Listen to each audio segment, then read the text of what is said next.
afternoon. I'm Mai Rodriguez. Today on Newsfeed at noon, the Department of Justice is getting expert help in the government's quest for corroborating evidence on the missing sabongeros case.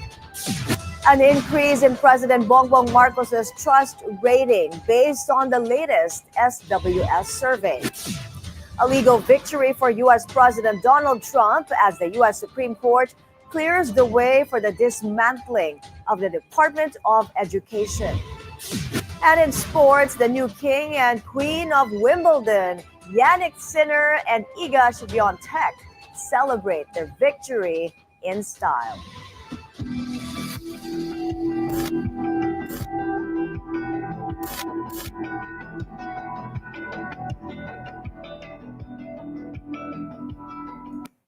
The Department of Justice is getting expert help in the government's quest for corroborating evidence on the missing sabongeros case. Joash Malimban is on the line with the latest on this story. Joash, which experts are assisting to shed more light on this case and hopefully to solve it? Mai Justice Secretary Boying Remulla confirmed that forensic pathologist Dr. Raquel Fortune will be tapped to conduct examinations on any human remains recovered from Taal Lake in Batangas. SOJ Remulla said that Dr. Fortune has consistently cooperated with the agency but is currently on medical furlough. Fortune has initially expressed her views regarding the recovered bones last Thursday, saying that proper procedures were not followed. In a press briefing, Remulla dismissed claims that sacks containing alleged human remains recovered from Taal Lake were planted. Search operations continue in the lake following revelations from accused individual Julie Dondon Patidongan, who claimed that the bodies of the missing sabongeros were dumped in the area. Meanwhile, talks between Philippines and Japan are set to take place in the coming days regarding the ongoing search operations. The DOJ confirmed that representatives from the Japanese embassy will discuss the support needed for the investigation. The Japanese government had earlier been requested to provide specialized equipment and technical expertise for the underwater search. Remulla reiterated that allegations of planted evidence will not derail the investigation and emphasized that the government remains committed to pursuing justice for the missing sabongeros. Mai. George, what's the latest on the filing of the cases against more than a dozen policemen at the NAPOLCOM regarding these missing sabongeros? According to NAPOLCOM Vice Chairperson Attorney Rafael Calinisan, at least 18 police officers are included in the complaint affidavit filed by Patidongan, at least 12 of which Patidongan confirmed to be active in the service. Speaking in general terms, Calinisan told BNC's On Point last night that the affidavit contained the alleged roles of the PNP officers in the abduction and killing of the missing sabongeros. We've yet to secure an official copy of the affidavit, but according to Calinisan, they will be issuing summons to the implicated individuals in due time. Mai. Can you tell us more about these 18 policemen that's included in the complaint of alias Totoy, and what are the possible ties of these policemen to the war on drugs of the Duterte administration? Mai Patidongan named at least two colonels, Colonel Jack Malinaw and Lieutenant Colonel Ryan Orapa. He told the press earlier yesterday that Lieutenant Colonel Orapa was the one who was receiving at least 2 million pesos monthly from Atong Ang, allegedly, as being one of the team leaders in this operations. SOJ Remulla confirmed in a press conference yesterday that some of the characters involved in the missing sabongeros case are also involved in some of the extrajudicial killings during the time of former President Rodrigo Duterte. Remulla said that they've yet to establish more direct links, but they are already investigating intersections in which the implicated police officials are subject to both cases. Mai. Right, and is there a projected timeline for the forensic examination of the sacks recovered from Taal Lake? Mai, as of now, we have no official timeline yet. SOJ Remulla also said to the press yesterday that this will be a long run and at least 6 months are needed for the search and retrieval operations in Taal Lake, given its size. But so far, what we have is PNP Chief Nicolas Torres' confirmation that human bones were indeed recovered in Taal Lake earlier this week following the search and retrieval operations. Mai. Thank you for that report, Joash Malimban. The Philippine Coast Guard expands its search efforts for the remains of the missing sabongeros. From a 100-meter radius, the PCG is now scanning a 300-meter area. They're also now deploying remotely operated vehicles or ROVs, which can detect underwater objects 3 times more than regular flashlights. On Billionaire News Channel's On Point, the PCG again denied allegations that previously recovered sacks were planted.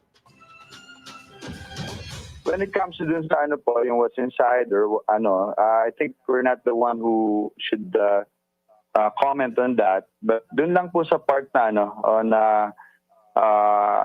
why is it necessary to put a new sack or cover?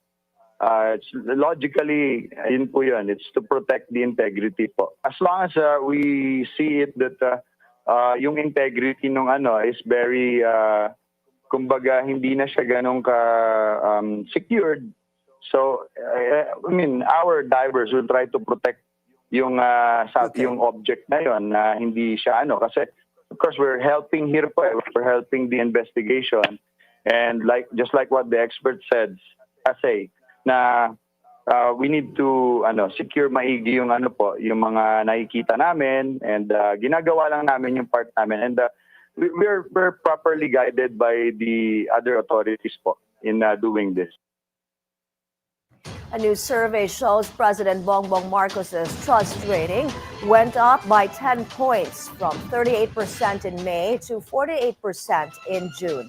According to the latest Social Weather Station survey commissioned by Stratbase, 48% trusted PBBM, 30% had little trust, and 21% were undecided. Vice President Sara Duterte's trust rating also slightly increased from 60% in May to 61% in June. 23% said they had little trust in her, and 14% were undecided. Meanwhile, Senate President Cheese Escudero saw his trust ratings rise from 47% to 55% over the same period, while 23% expressed little trust and 21% remained undecided. As for House Speaker Martin Romualdez, his much trust rating climbed from 26% in May to 34% in June. This is matched by an equal 34% who had little trust and 27% who were undecided regarding Romualdez. Senator Mai Marcos wants official word from Malacanang on the death of Rustan's heir Paulo Tantoko. As Hannity reports, Senator Mai explains troubling claims that the First Lady may have knowledge of the matter should be put to rest. A call for answers from the president's own sister. Senator Mai Marcos wants Malacanang to report on the death of Paulo Tantoko, who died in Los Angeles on March 8. She notes reports that Tantoko was part of the entourage of First Lady Liza Araneta Marcos for the Manila International Film Festival in LA. The 44-year-old Rustan's group executive died inside his room at Beverly Hilton Hotel because of cocaine effects. A medical examiner reported other significant conditions and also mentioned a cardiovascular disease. For Senator Mai, it's troubling. Claims online say that the First Lady may have personal knowledge about Tantoko's death, saying she was present sometime before, during, or after the event. No official statement has been given by the palace or the First Lady. And given the gravity of these allegations, Senator Mai calls for a comprehensive report from Malacanang, which could help put an end to the questions still swirling around Tantoko's death. Whether direct or indirect involvement of the First Lady or her whereabouts during the incident, it should be included in the report. The palace has yet to release a statement. Hannity, Billionaire News Channel. But Malacanang denies to comment on the death of the Rustan's heir. Presidential Communications Secretary Dave Gomez explains Tantoko's death is a private family matter. Paulo Tantoko's death was ruled confidential. Aside from being part of the Rustan's group, Tantoko's widow, Dina, is also the Malacanang Deputy Social Secretary. That's a private matter. I cannot comment on that. All hands on deck for the armed forces of the Philippines as tensions in the Middle East continues to rise. This comes after the Philippine Embassy in Israel confirmed the death of a Filipina overseas worker due to injuries she sustained in last month's Israel-Iran bombings. AFP Chief of Staff General Romeo Bronner said contingency plans are in place to help protect Filipinos in the region. Matagal na po natin ginagawa ito. May nakaraang dekada nung nagkaroon ng problema ko sa Middle East ay nagpadala tayo ng 2 barko na sunduin yung mga Pilipino na gustong umuwi po sa ating bansa. At nakahanda rin po ang armed forces, nakahanda yung ating mga C-130, yung ating mga barko, just in case na kailanganin po na i-evacuate ulit yung ating mga kababayan pabalik dito sa ating bansa. Ang guidance po natin is that yung plano natin ay i-revisit natin yung plano natin so that it is updated. And yung mga platforms natin, katulad yung mga aeroplano natin at yung mga barko ay dapat nakahanda and they are airworthy or seaworthy.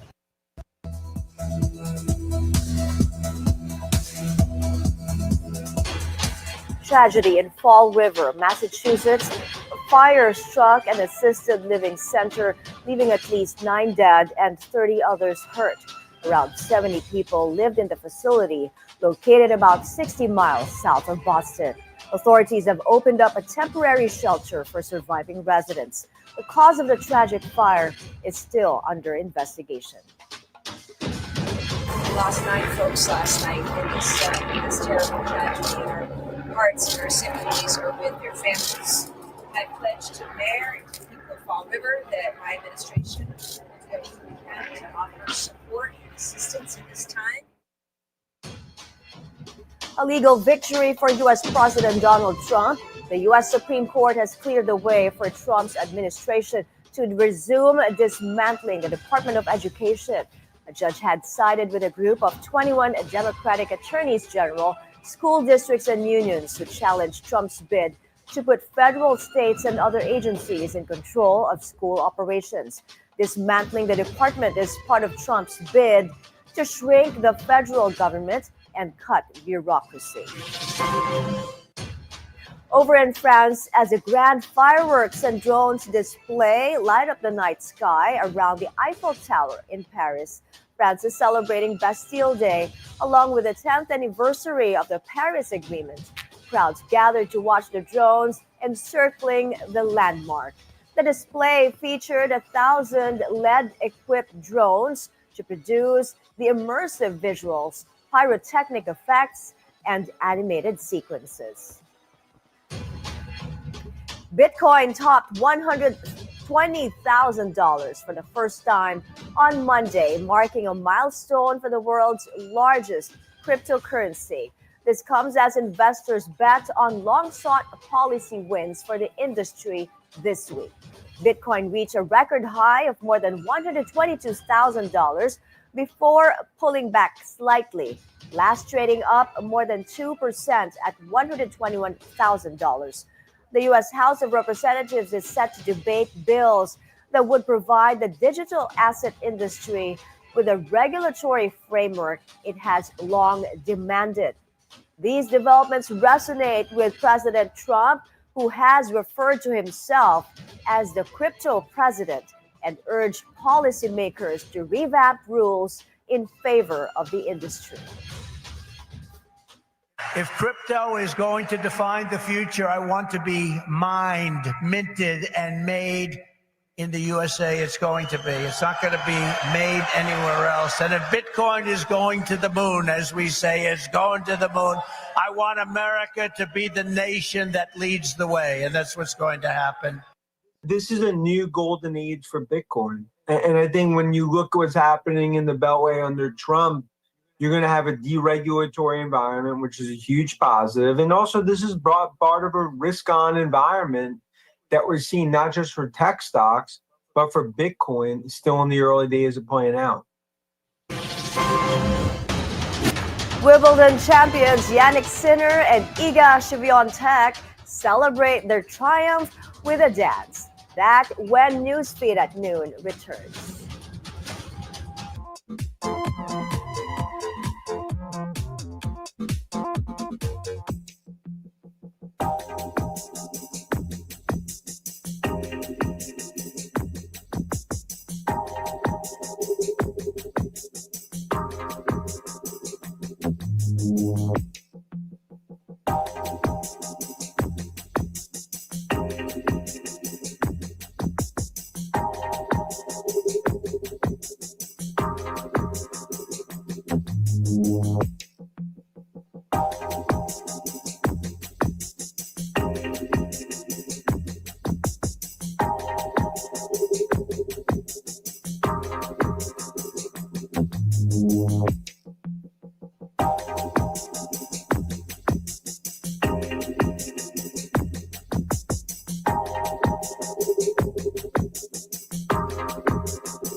The Land Transportation Office suspends the driver involved in a viral video where he is seen using his phone for online gambling while driving.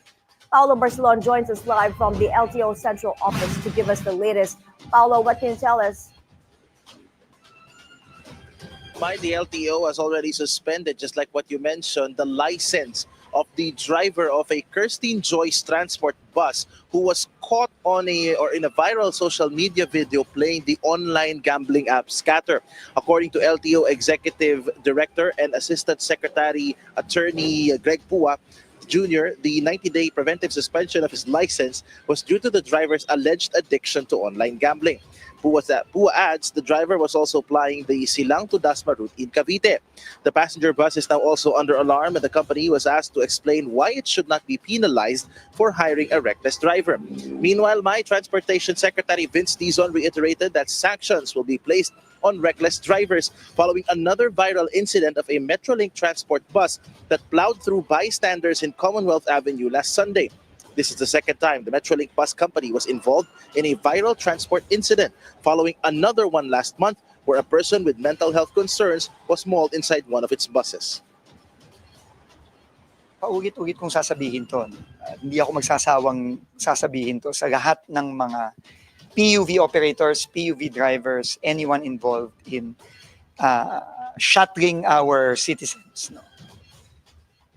Pagka merong report ng ganito, ng pang-aabuso o ng pagkakamali sa kalye, automatic yung driver suspended 90 days, may show cause order ang operator at depende sa nangyari at depende sa nakita nating ebidensya, papasuspindin natin immediately habang nag-i-investigate. So, ganun din ang gagawin natin dito sa bagong insidente ng Metrolink. Just this morning, the LTO presented 4 suspects involved in the sale of and making fake license plates in San Ildefonso, Bulacan. Authorities seized 51 pieces of fake plates and related paraphernalia amounting to over 400,000 pesos. The LTO says the plates had fake QR codes on them and cannot be clearly read by the agency's machines. These suspects, are now in the custody of the PNP CIDG. Back to you, Mai. Okay, Paulo, let's go to another shocking case. What is the latest on the case of the slain EDSA busway officer in Cavite? If you remember, this was the officer killed right inside his home over the weekend. Great question, Mai. Actually, we were able to speak to the family of the slain SAIC enforcer, Hervin Cabanban. They requested not to be interviewed on camera, but they revealed several details such as Cabanban leaving his 8-year-old son without a father. The son is currently in Maguindanao and won't be able to attend his father's cremation. Now, according to Secretary Vince Dizon, the Philippine Coast Guard has already been tasked to provide security for his brother, and his line of work is now among those motives that are being investigated for the killing of Kabanban, Mai. All right, thank you for that report, Paulo Barcelon. After a record-setting weekend, Wimbledon champions Jannik and Iga Swiatek traded tennis whites for designer black tie and at London's raffles.